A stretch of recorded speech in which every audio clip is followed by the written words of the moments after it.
Hi, my name is Dan Humberg. I represent HarvestFires.com, and this is an instructional video on how to install the tin kit on a Case combine. This particular video will help with the tin set to enclose the exhaust manifold, turbocharger, and first part of the exhaust pipe on several different models. It's the same engine, or the same engine and block and exhaust system is used in the 8230 model, and that's the one I'm sitting in right now, is an 8230. It'll also fit on a 9230 that runs the same engine system, and it'll fit on an earlier model, the 9120. There's a little difference there. We don't have depth injection on the 9120, but that's easy to work around in this case. It actually makes the install just a little bit easier. Anyway, so this is the instructional video on how to do that tin work and some things that you have to do on the engine in order to do that, get that tin installed. Before we begin the actual work to install the tin or show you how to install the tin, I always give this same cautionary statement. This is a Firestop kit. It's intended to stop the ignition of volatile dust, particularly as produced by sunflowers and several other volatile crops, when that dust encounters the hot exhaust components, the turbocharger, the exhaust manifold, the first part of the exhaust system after the turbo. And it's very effective at stopping the ignition of fires from those locations. However, I have to tell you that it will not necessarily prevent every smolder on your combine from every source. You can start a fire from a lot of different sources on a combine. Obviously, a hot bearing can start a fire, a failing alternator can start a fire, an electrical short can start a fire. If you get material wrapped somewhere and it causes friction, it can start a fire. There are questions about static electricity that could start fires. And so you need to still be vigilant and watch for smolders on the combine. I think you'll find that you have dramatically fewer smolders when you're running this system, but you still need to be careful. And so just take that to heart. Let's see what else before we begin here. I'm sitting in an 8230 in the hole between the grain tank and the engine. You can get down in here. I'll show you a piece of metal that we have to remove in order to do the installation. While I'm sitting in this one, I would suggest that at the end of the season you clean your combine off well with air, maybe even with water or both. This one got put to bed dirty last fall, and we've had lots and lots of rain this spring, and it's a stinky, muddy mess in here right now. So clean your combine up before you put it away. Anyway, you'll notice I'm wearing a hat. It's actually not a sunny day in Brookings. It's a really nice overcast day, good for making this video, and it's not too hot. But the hat acts as a bit of an early warning system. When I have to duck underneath and look for something or drop something and reach down, it tells you when you're about to hit your head on something that's very hard and unforgiving, and so it kind of is an early warning system for me. Let's see what else. I'll show you some tools and things that we're going to utilize as we go along. But first, let's talk about the preparation of the engine here before you would actually begin the tin installation. I'm going to turn you around, and we're going to look at this. There's a piece of metal that's been taken off here. It's actually sitting up here. That is an air shield that actually takes the radiator blast and directs it right at the exhaust manifold, the turbocharger here. It comes from over by the radiator here. There are 3 bolts that hold it on. One here on the radiator shroud, and then 2 up here on the bar or whatever that goes across above the engine. You need to take that piece of metal off. And in your case, if you're putting a Firestop kit on, you won't put that piece of metal back on. You'll run without it. That's designed to push air towards the turbocharger and the exhaust manifold to try to flush them free of dust and keep a high velocity air blast going over this area or right at this area. In our case, that's just going to push the dust that's igniting right at the turbo, so we really don't want that here once we have the tin kit on, and you won't need it once this kit is installed there anyway. So yours comes off and doesn't go back on. The one that I'm on a dealer lot here right next to an interstate exit ramp, and so you may hear some noise in the background. But I've got to put that piece back on, which is unfortunate because it's a real pain to get off. I'll point out here there's a coolant line that comes, it's a coolant overflow line, comes from the radiator, goes through a rubber restraining grommet or bracket here. There's a second restraining bracket behind this overflow tank. I suppose I can try and get to where you can see that. Perhaps you can see it there. Same kind of bracket. You need to loosen those up. You don't need to take the bolt all the way out, but you need to loosen it way up so that you can pull the bottom of these two overflow lines out of that bracket, because you can't get that red shield up there off with this coolant line up in place. You have to drop it down, and then when you pull the bolts on here, you have to reach back and hold the nuts on the back side. But when you pull those 3 bolts, you can pull the tail end of this down behind the depth injection point here in this kind of a hole down here, and tip that way down, and then you can snake the other end up above this line when it's dropped down, and get that piece out of here. And then after you stop cursing at the guys who designed that, we can go on to installing the tin on the kit. Another thing that we need to do in this case on this machine, and I'll point it out here, you see this expansion joint on the exhaust manifold. There's one on this side, and there's one over here on the right hand side. If we look down here, this is the turbocharger compressor. This is what compresses your fresh air going into the engine. This is the exhaust turbine, the cast iron one. Notice there's a relatively small space in here between the compressor and this exhaust manifold, and that's after I've already taken these brackets, these clamps on here. On this side, I've spun them underneath and retightened them underneath. When they're out here where they come as it's shipped, they're easy for them to assemble here, and it works fine for them. But it's so close to the exhaust turbine or the compressor turbine here that we can't get our tin down in between there reliably. So what I've done is taken a Allen wrench. It takes a 5mm Allen wrench and loosened up these. I'll show you. Here's the wrench, and these things loosen relatively easily, and so you just put them in there, and they're good clamps. I like those clamps. But anyway, you can back these off to loosen those clamps up. I backed them off and counted turns, so I backed each one of mine on this side back 5 turns, so they're loose, and then I tap on this a little bit with a ball peen hammer just lightly to break it loose, and then you can push these down underneath.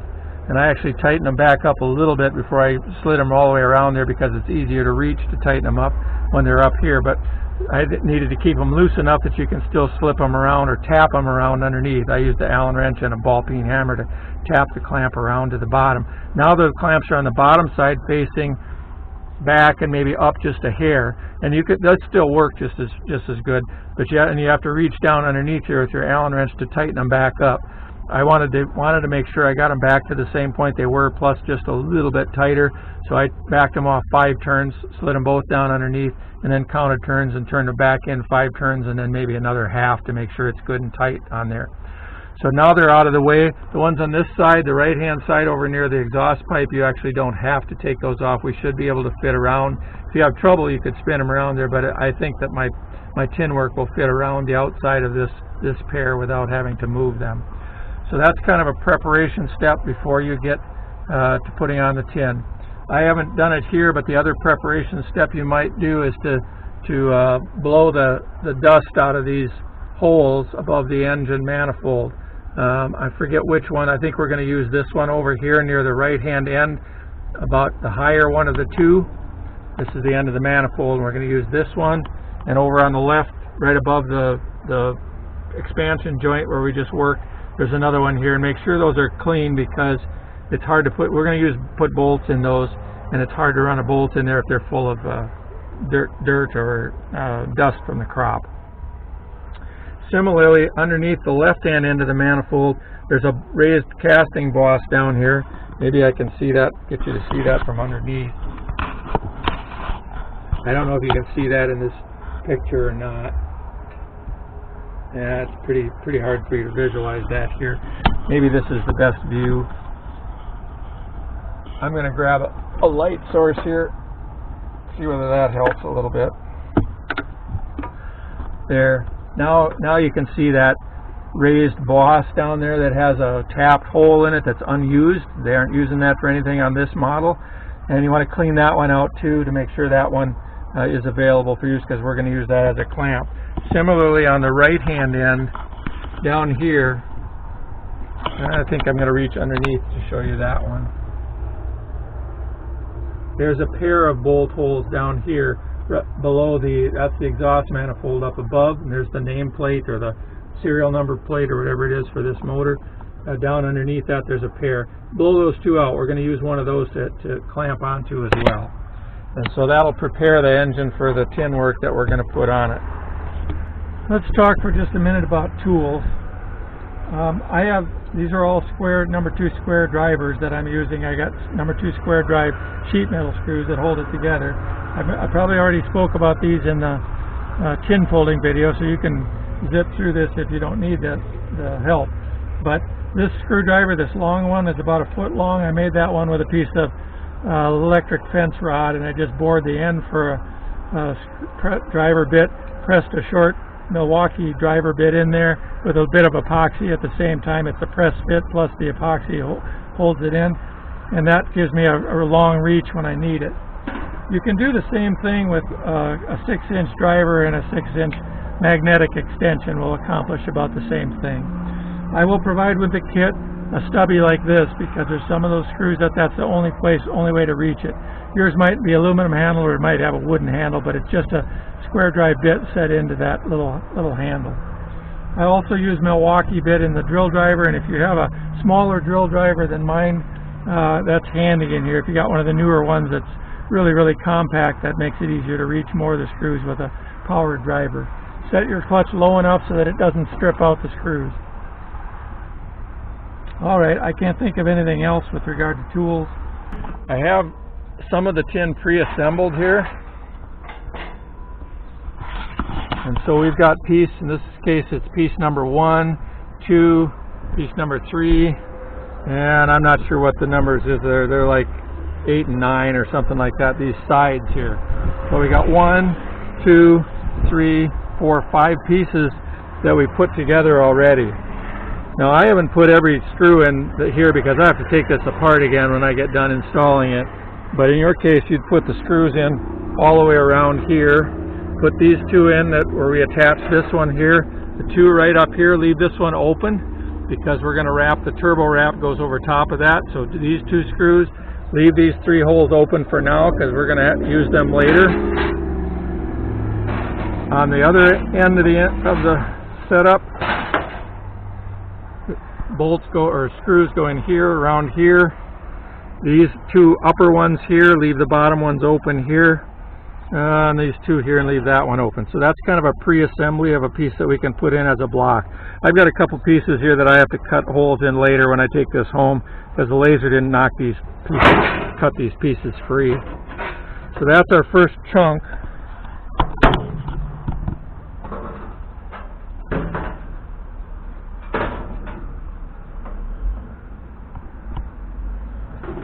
And I'm going to bring that down in here. Right hand end has to go off up by the exhaust, so we clear on the left the air line that goes from comes from your air filter. And now we can gradually snake this piece into place. The left end is where it fits a little tight. You have to kind of work it around the end of the exhaust manifold. I'm going to drop down in here. I know this fits because I did it once already today.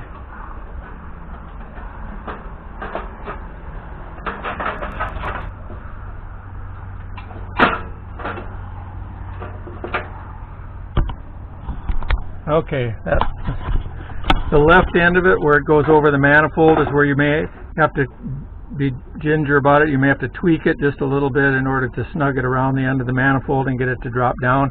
The other places where it's tight is right in there where we showed you around that clamp, and the flange underneath on the bottom of this piece is just a little, it fits pretty close in there, may jam a little bit, but you can work it down in and then it'll drop down. And if you see here inside, I don't know if you can see that or not, but this piece fits right around the turbocharger bearing, and it fits right up against the face of the compressor here and isolates the hot component here from the much less hot component here.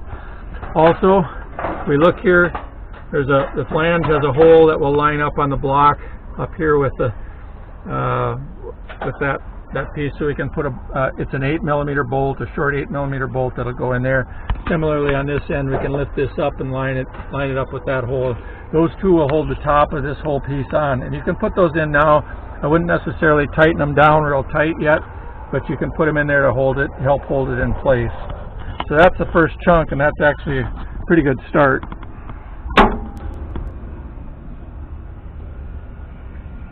The next piece I'm going to put in place is actually number 3.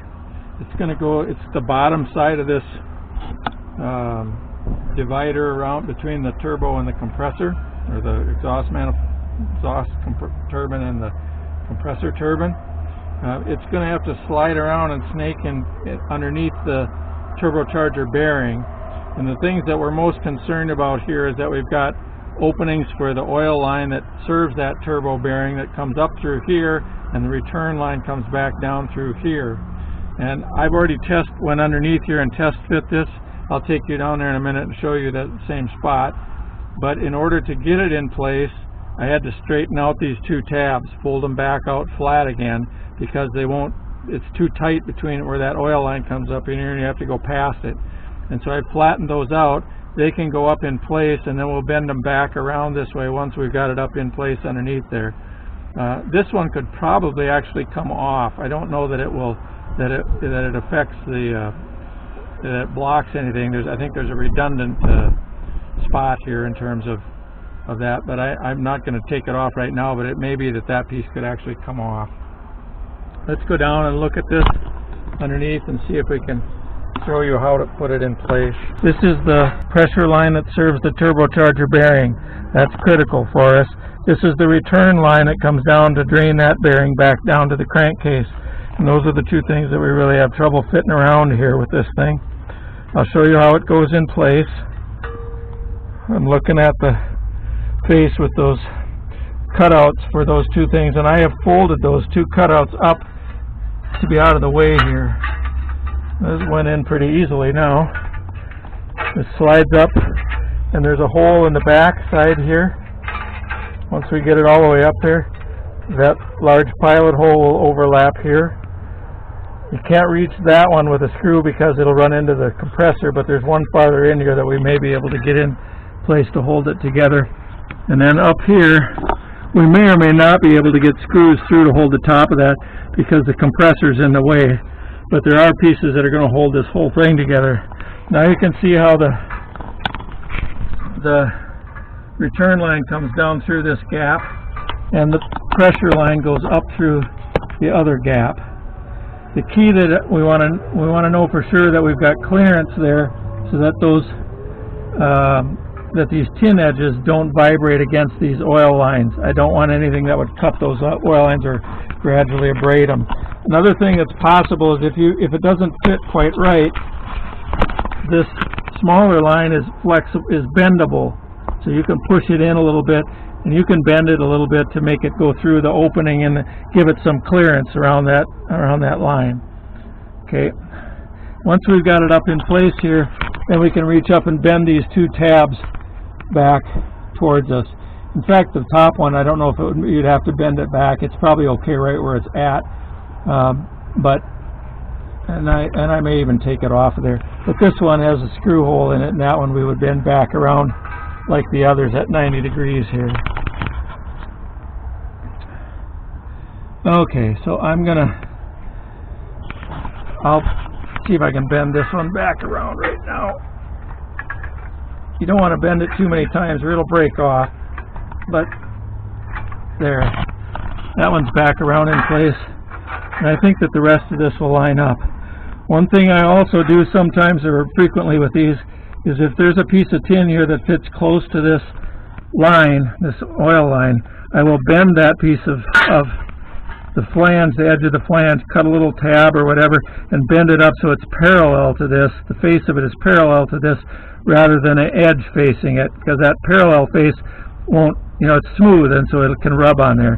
Similarly, these were fitting close enough here that I just folded this flange with the cutout in it, folded both of those flat up against the inside of this so they're nice and smooth, and they're already within about 1/8 of an inch of those lines. So I don't want to get much closer than that. I want some clearance around those. And yet we don't want such a big hole that we dump a whole bunch of our air out around those two oil lines. We can also fill in there with some aluminum tape later on. I want you to look down in here. Notice I've got a long driver that gets me back off here, but I got a place that I could get one screw in. It goes in the deeper hole in there. This bottom piece is on the inside of the upper piece, and I could get one screw in there and it fits into a gap or into a recess in that compressor housing. I can't put one in the outer hole out here because it will run squarely into the compressor housing. But this will hold that piece on for right now. And then we would need to bring the other end up and make sure it's up in place here where we need it. But the piece that wraps around here will tie all of this together. Alright, I bent both of those tabs that I'd straightened out, bent them both back around, and that'll work okay that way. The upper tab either has to be bent back this way where it was, or it has to be taken off. And in this case, I think it's better to leave it on there. And so I bent it back around this way, and I noticed that it looks to me like I've got decent clearance around the oil lines in both cases. And this piece here is in about the position that it needs to be now.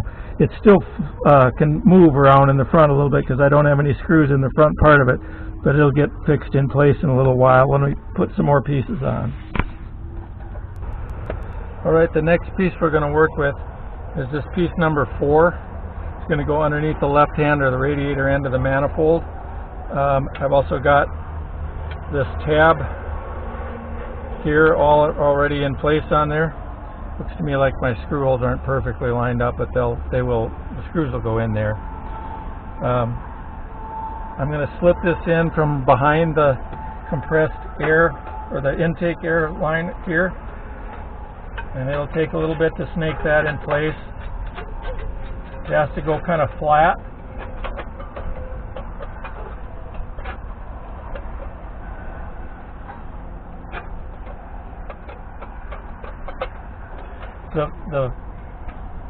Let's look at it a minute before I put it in there.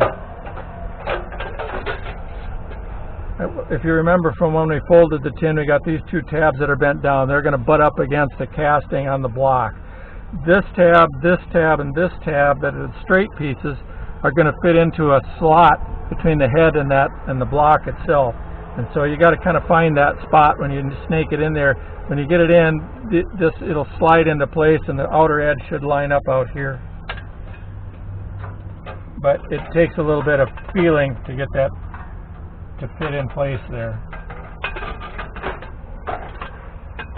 It'll be a little bit ornery until you find that slot where it goes in, and once it does that, then it should kind of slide in place and line up with the bottom of this other piece that we've already got in there. Once we've done that, we can get a screw in underneath there from the bottom to hold it in place. This is where this little stubby screwdriver is going to come into play because there's almost no other way to reach under there. So I'll put a screw on there, come underneath here, feel with my fingers to find a screw hole. I'm going to pick one in the middle. Over on this edge I've got some of those that are for that little bracket. That we'll eventually get those too, but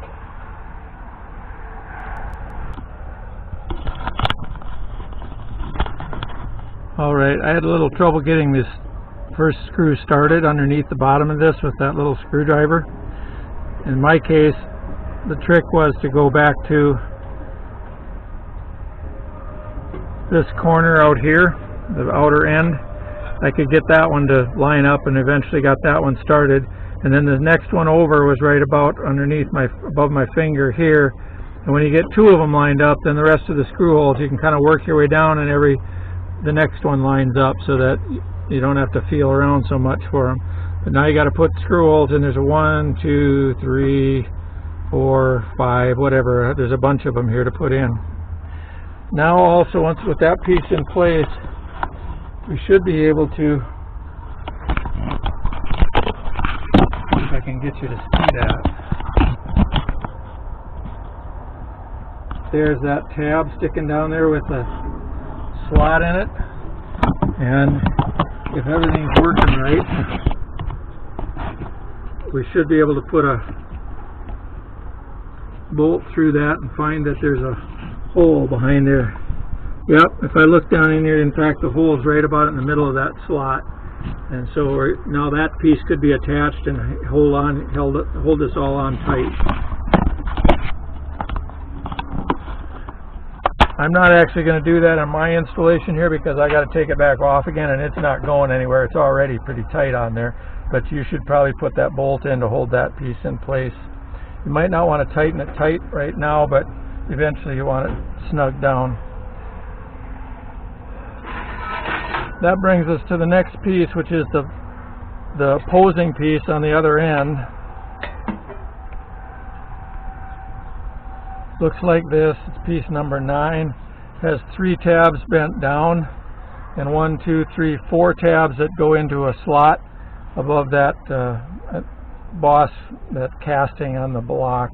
So these have to find their way into that little slot between the head and that block, and this edge of this goes above the tab on the last one that we just did. So this will slide in and should slip over the top of that tab, and then there's 2 screw holes here that we can reach under and get from the bottom to tie this one together to the last one.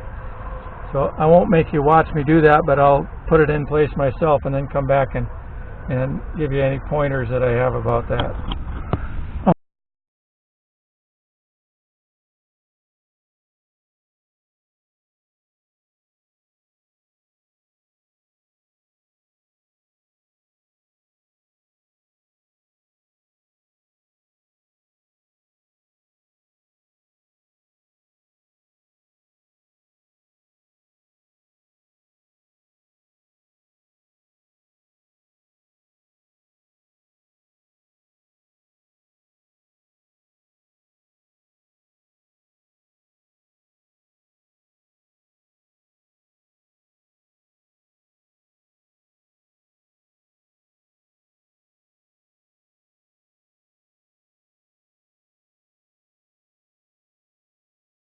See if I can get you situated here. There are 4 holes up there in that piece that we just put on,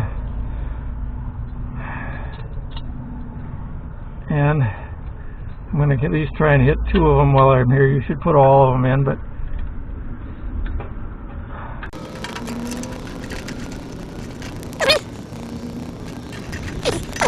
there's 2, and if we note here, that tab fits down right over this boss with that hole in it, and we can put another 8mm bolt. It takes a 13mm socket. Anyway, we can put that in there and it will tie this end on here so that it doesn't vibrate too much or come loose. So that's the bottom part of the job. You would put all 4 screws in and the rest of the screws on the bottom piece. But again, since I'm taking this back off in a few minutes, I'm not going to put every screw in place. Alright, our next piece is this big wrap that goes around the turbo, the exhaust turbine. And it's got 2 openings in it there to go around the 2 oil lines, the pressure line and the return line down here. Now I've already slipped it in place once to test fit it myself. And what I did, I went underneath and I could see that the return line was going to make contact with this one on this side. And so what I've done there, it doesn't look very pretty right now. You can make yours look nicer. I didn't take very much time. But I cut some little slits over to the dotted line there and bent those tabs about 1/8 of an inch of them out 90 degrees. And that has 2 benefits. One is it gives me a little bit of clearance around the oil line here. But the other benefit is that this line, if it does contact that one, it's now parallel to it like my finger, where I could rub on there and it doesn't bother my finger, as opposed to rubbing on the sharp edge if it counted over here. Now every one of these seems to be just slightly different in terms of the position of that line, or maybe it's where our tin happens to be, or if we modified the tin or bent it or whatever. Anyway, you need to check this, test fit it once, mark it where you need to mark it, make any trim, any cuts or relief that you need around there, and bend any places where it could make contact with that line slightly out or out.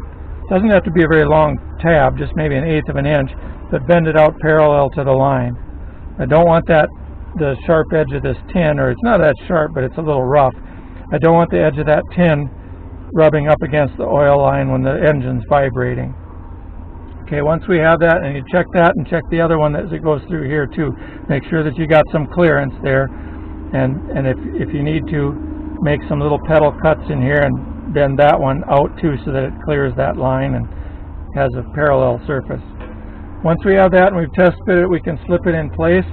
This tab back here with the 1, 2, 3, 4 holes in it, it's about 1.5 inches wide, should fit outside of the bottom piece that angles down there, that matches up to it. So this should wrap around the outside of that, and we'll try to get screws in behind here. I doubt if you're going to be able to reach all 4 of these because the space back there is really tight.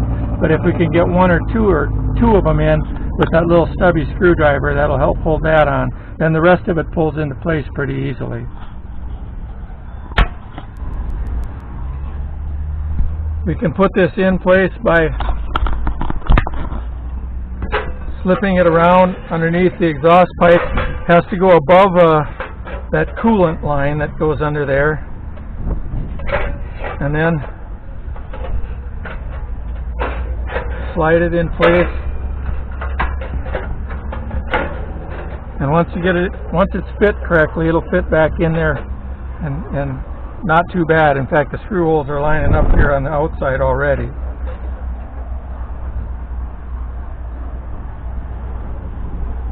I'm going to put 1 screw in up here, but really what I usually do is start down at the bottom back where it's probably hardest to get them in, and if necessary I'd take this screw back out so that it's loose on top,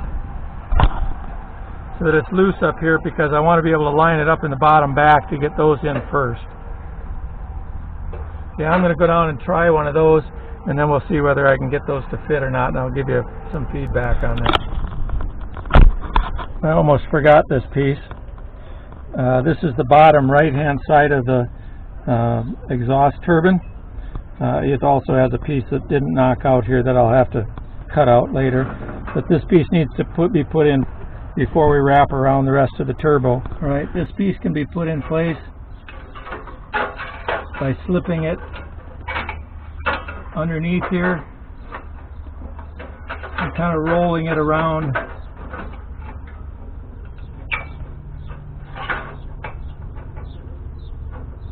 And it should come up here and come just inside the upper piece. There are 2 screw holes right here on the outside, and right in here near the exhaust pipe that should line up, and that will hold it in place. There is another screw on the back side, and we can probably reach that one too. I'm just not certain whether that one's going to interfere when we put the exhaust pipe or the cover for the exhaust system over here, but you can take it off there if you need to when we get to that point too. I'm going to see if I can get a screw in here and hold this together.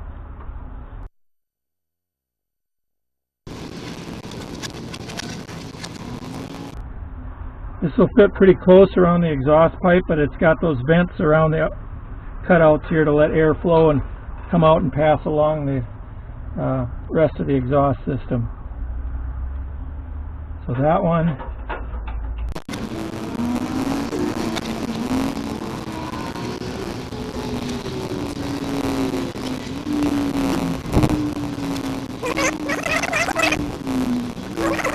Well, I put one in the back side, but it looks to me like both those pilot holes are the large size, so that one didn't really bite in.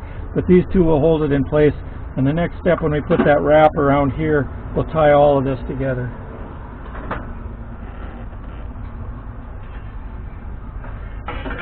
Alright, I slipped that wrap around here, and I started 1 screw on top. Now I'm going to go back underneath that stubby driver and try and get 2 or 3 screws in the bottom back of the flange. That's probably the hardest part to do, so I'll do it while everything is still loose, and then we can just follow the screw holes from that way back around here, and they should line up as each one you put in will pull the next one into line.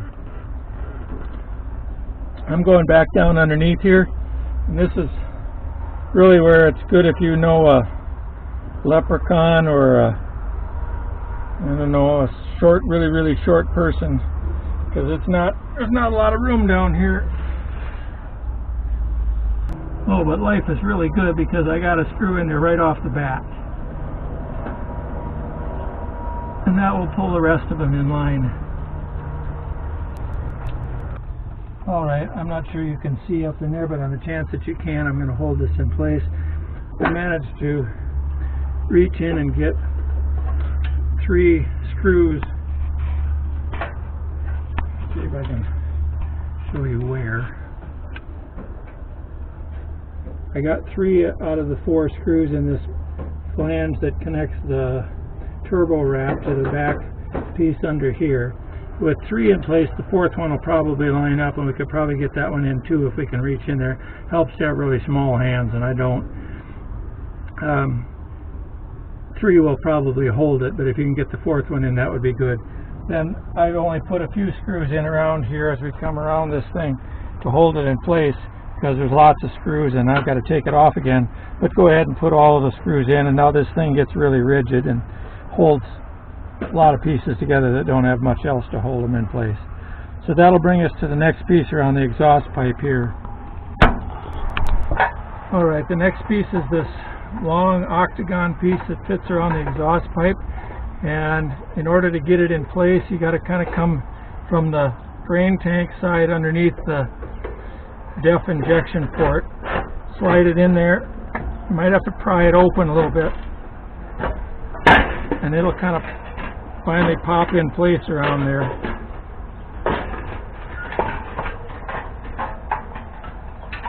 It's like I bent a tab a little bit in the process.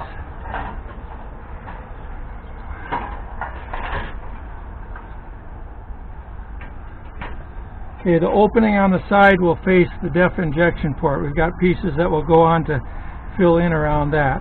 So we get this on here like this, and then we're looking for the holes in the flanges to line up, and they're right here.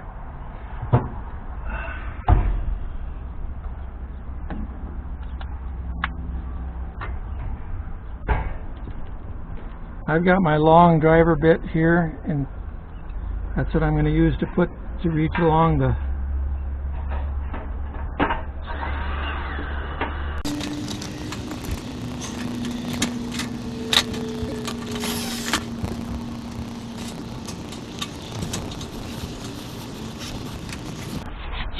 pilot hole that didn't get cut by the laser there. Hopefully your kit doesn't have those problems.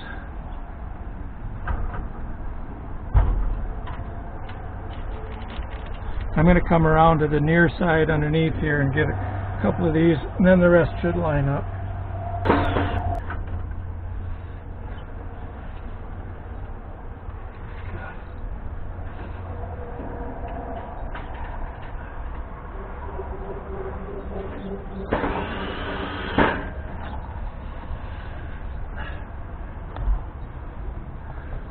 Alright, there are more screws to put in there.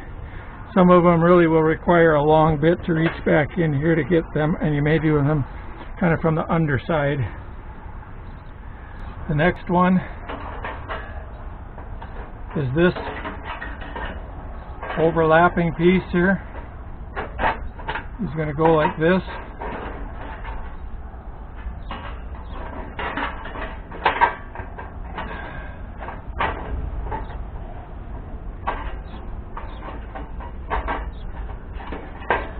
But you'll note that there are pedals on this, and I'm also going to make a mark here and cut out some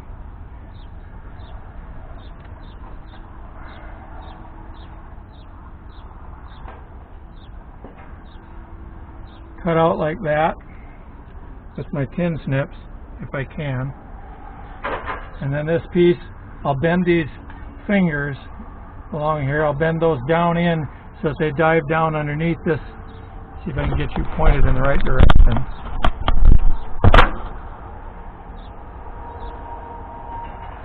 So that these fingers dive underneath this heat shield on the near side here. We want any air that we're pumping along here to funnel underneath that and not go out, bring hot air out over the top and hit this DEF injection mechanism. So I'm going to try and cut that tin out of there, and I'll bend these fingers down. We'll come. Alright, I was going to put piece number 13 here. I wanted to tuck these fingers down underneath this heat shield, and I ended up trimming them back a little bit and deepening them. I'm not sure, I might have done it more than I needed to. You do have to bend them down and under just a little bit, and I did need to butcher this quite a bit up here to be able to get this to fit, and you might have to do the same thing. You want to, I'll try to correct the model so that this piece comes so that it fits a little bit better than this, but I'd rather you have to trim than cut it so large a hole that it actually fits loose or open.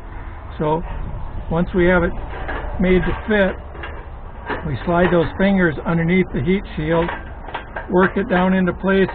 The flanges go outside of the big piece that we just put on. When we finally get it worked down there, then I can put a screw in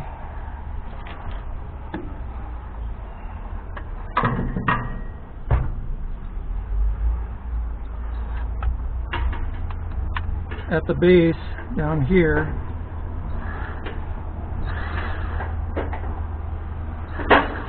Well, next screw.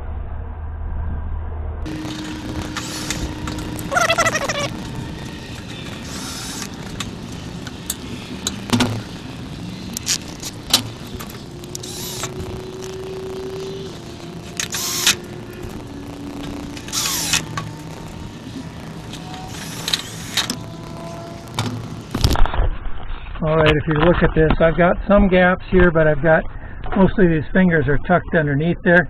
We can put a little bit of aluminum duct tape over this when we get done with it to kind of seal that up a little bit.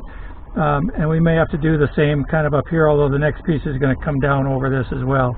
We could also try and tuck this down in a little bit just to make it fit a little bit tighter, but now we'll put the next piece on and see what that looks like.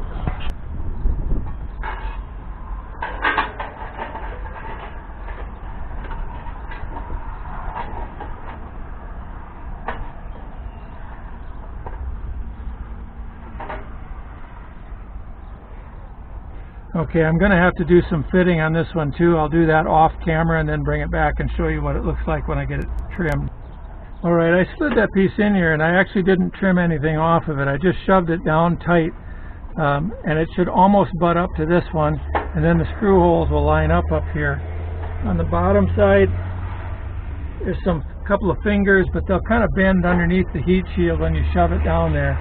So we can actually put screws in and hold this in place now.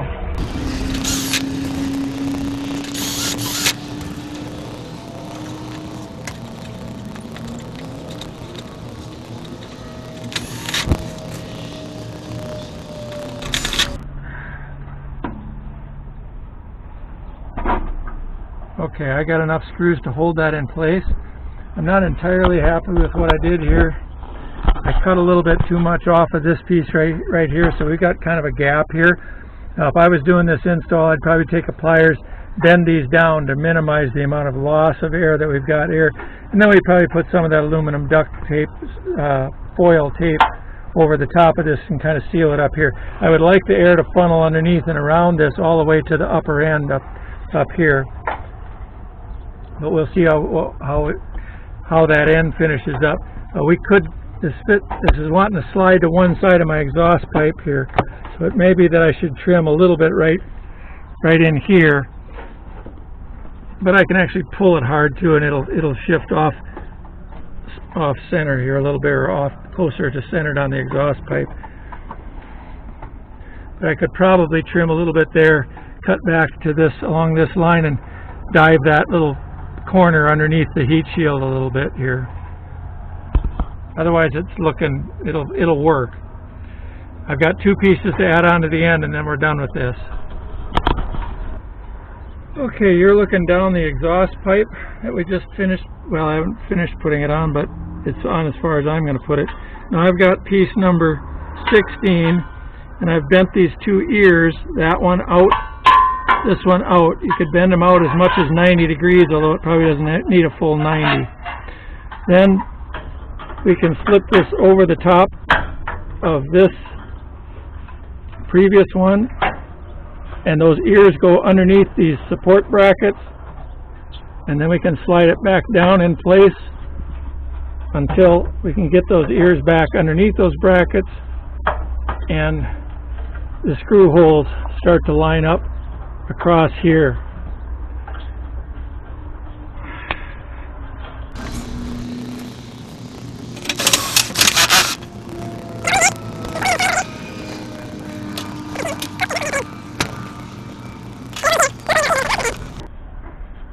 Okay, with a couple of them in, then the rest of them will generally line up.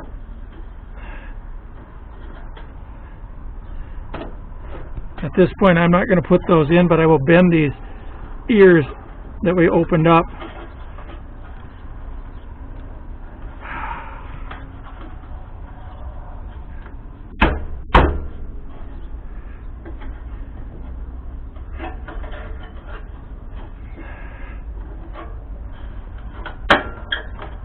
That one comes back in easily. This one doesn't. I may have to take this off and trim that just a little bit so it'll come back in. I'll show you that. You see that ear? I'm running into the base of this. This cut is just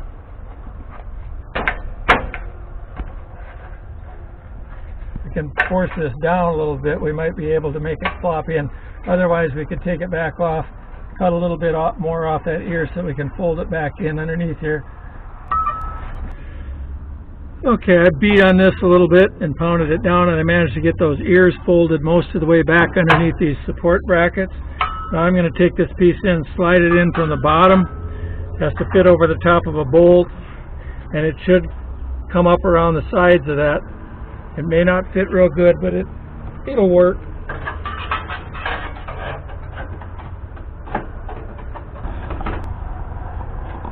Okay.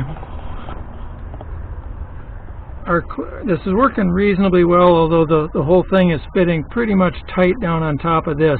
That's probably a result of how tight I'm fitting around here, and if I were to loosen this up by trimming a little bit here, I think I'd get more flex in this and we could lift it up off the exhaust pipe a little bit. Right now when I try to put a screw in here and here, they literally run into the exhaust pipe, and so it either pushes the tin back away from it or it wants to drill into the exhaust pipe, which it can't do. So if this would work the way it is, I would probably, if it was my machine, come back and trim around here a little bit, make sure that this piece fits with just a little bit of clearance, and then we can probably pull up on the whole exhaust pipe assembly or my tin box here around it, and it would probably fit around this without quite as much contact with the exhaust pipe. But even if you can't get every screw in here, it'll hold together. I've got a couple screws on the back side here that we should get in that I haven't put in yet. Those would be the last couple here to cinch this up and put a couple screws in there to tighten this up. Now when we get to this point anyway, that we're dumping the last air that we're blowing in here out along this pipe anyway, and so the fact that it might leak a little bit here at the tail end doesn't really matter. We're losing that remainder of that air pretty quick anyway. But we kind of want some air to flow all the way along this so that you don't ever get dust back inside. This pipe probably isn't hot enough to ignite dust anymore because they've injected diesel exhaust fluid back here, and when that vaporizes in the exhaust stream, it'll drop the temperature of the exhaust pretty dramatically in the first few inches, I think, here. But still, we want to try and isolate this as much as possible. The word from other people that have used an 8230 is that it shuts off the fires, and we've never gone beyond this point with our tin work. So, so that's the tin installation. At this point, I would come back with the aluminum foil tape that I provide with the kit. And although I don't have all the screws in here, you got lots of screws you have to put in to tighten it all up. I would cover up many of these screws with a strip of that tape. Not so much because we need to seal up the little slits and stuff in here. I don't think those are that much of an issue, but I put the foil tape on there kind of like Loctite on top of these screws because they're sheet metal screws and they're not biting into very much. So by putting a piece of foil tape over the top of it, it sticks good on there, it form fits to this, and it keeps them from rattling loose if we get vibration along here, and we're certainly going to have vibration along here. So that'll tighten the last bits up. These keyholes that I've got one here and got one down here, I would open these up here at the end probably like 1/8 of an inch. That just allows us a flow of air, some air, to move down along the manifold and flush this end out as well. Same thing on the far end. There's one on the top, one on the side, and I think one on the bottom too. So that those three could be open just a little bit to allow some air to flow along there. Okay, I will show in a separate little chunk of video that I'll add on how we would connect this 4-inch opening here up to the tubing that will get back to our blower where the clean air comes from. So I'll add that on back in the shop rather than doing it here. Let's see, what else? I think that's all. Make sure you go back and tighten up all of the screws. Put any of the remaining bolts. There should be like 4 bolts that hold this on. Snug those up. Double check the spacing around your oil line to the turbo and the return line from the turbo to make sure you've got clearance there and that any surfaces you have are parallel to those oil lines and not perpendicular to them. Alright, I think that's all it takes to put this on. This may seem miserable, but it's not bad compared to a 8240 or 8250. It could be worse. Anyway, I've been slipping and sliding in the mud at the bottom of this thing for about an hour and a half. Clean your combine off. This is a mess. It's a muddy pig in here. And it doesn't smell good. So anyway, that's a tin work on a Firestop kit for an 8230 or a 9230 or a 9120. Oh, if you have the 9120, you don't have depth injection here. Your kit will be provided with a patch that simply covers over this hole that we've got cut for the tin work, and you don't have to worry about any bending of those fingers. You just fit that patch or bend that patch to fit over here and screw it on. It'll have holes and stuff to match, I hope. So that just makes the 9120 a little bit easier than the 30 series. Alright, that's enough for the installation. Good luck with yours. You can always contact me if you have questions about problems with it. Thanks very much. Bye.